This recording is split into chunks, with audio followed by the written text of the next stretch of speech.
Bapak Ibu Saudara-saudari umat beriman yang terkasih, selamat berjumpa kembali dalam Renungan Provinsi MIC Indonesia. Senang sekali saya menjumpai Anda dalam permenungan pada edisi hari ini tanggal 5 September tahun 2024, di mana pada hari ini menjadi suatu catatan yang sangat bersejarah bagi umat Katolik di Indonesia. Karena apa? Karena hari ini kita bersama-sama merayakan Misa syukur bersama dengan Bapak Suci Paus Fransiskus di Gelora Bung Karno. Begitu banyak umat yang berkumpul bersama dengan para uskup, para imam, para biarawan dan biarati untuk merayakan perayaan syukur karena kita dikunjungi oleh Bapak Suci. Suatu peristiwa yang sangat langka, 35 tahun yang lalu, kunjungan terakhir Bapak Suci Paus Yohanes Paulus II yang sekarang sudah menjadi orang kudus di dalam gereja kita, Santo Yohanes Paulus II. Adalah satu kehormatan bahwa kita boleh mendapatkan kunjungan apostolik dari pemimpin tertinggi gereja kita.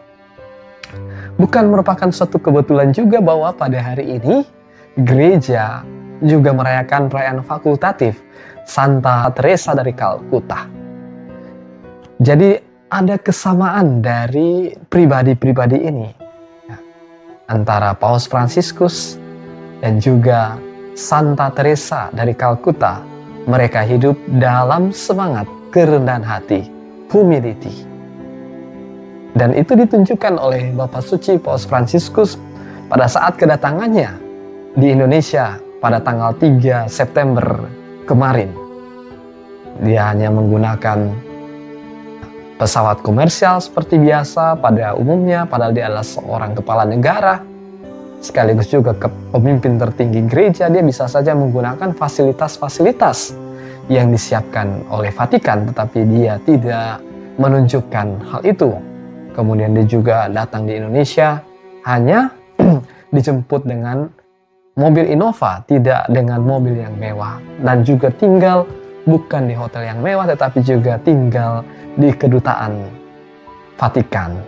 Dia sungguh-sungguh menunjukkan keteladanan, kerendahan hati, hidup di dalam kesederhanaan. Hari ini juga dalam bacaan kitab suci kita mendengarkan dari bacaan pertama, supaya kita tidak memegahkan diri kita.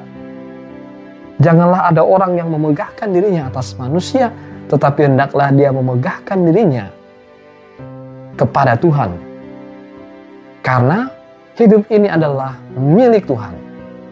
Semua yang ada pada kita adalah milik Tuhan. Sehingga walaupun kita bermegah, baiklah kita bermegah di dalam nama Tuhan.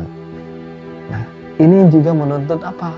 Sikap kerendahan hati supaya orang tidak jatuh kepada kesombongan dirinya. Menganggap bahwa dia bisa melakukan segala sesuatu dengan kekuatan dirinya sendiri, padahal dia tidak menyadari bahwa semuanya berasal dari Allah dan itu adalah milik Allah.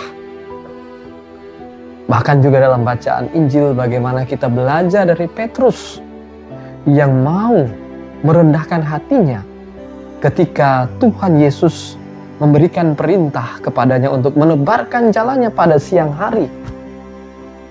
Bertolaklah ke tempat yang dalam dan tebarkanlah jalamu, maka engkau akan mendapatkan ikan yang banyak. Lalu dia sempat, artinya sebagai nelayan dia tahu bagaimana mungkin bisa mendapatkan ikan ketika menebarkan jala pada siang hari. Padahal mereka sudah bekerja semalaman suntuk tidak mendapatkan seekor pun.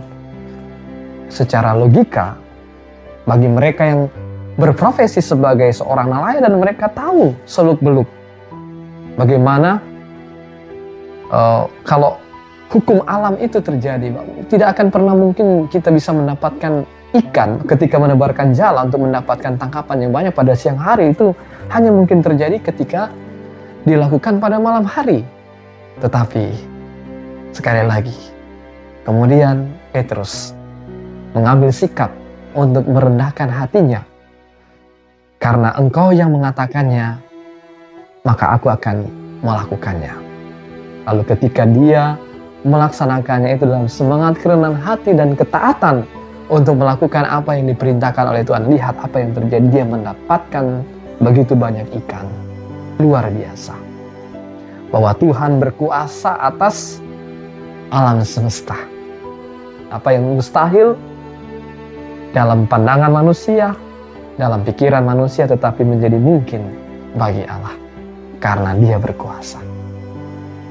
Saudara-saudari umat beriman yang terkasih, mari kita belajar untuk senantiasa bersikap rendah hati.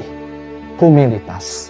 Itu adalah semangat yang ditekankan oleh Paus Fransiskus. Kerendahan hati, kesederhanaan, dan tidak menonjolkan diri, dan juga tidak memamerkan segala hal-hal yang bersifat duniawi. Kekayaan, kehormatan, pangkat, kedudukan, dan seterusnya. Itu bukanlah yang menjadi tujuan. Tetapi yang menjadi penting adalah bagaimana hidup kita ini sungguh-sungguh bermakna, hidup kita ini sungguh-sungguh berdampak bagi banyak orang. Semoga Tuhan kiranya memberkati kita, menguatkan kita, supaya kita tetap menjadi pribadi-pribadi yang rendah hati, tidak mengandalkan kekuatan diri kita, taat dan setia melaksanakan apa yang Tuhan perintahkan dalam kehidupan kita. Itu hanya mungkin terjadi kalau kita punya semangat kerendahan hati. Salam kerendahan hati, humilitas.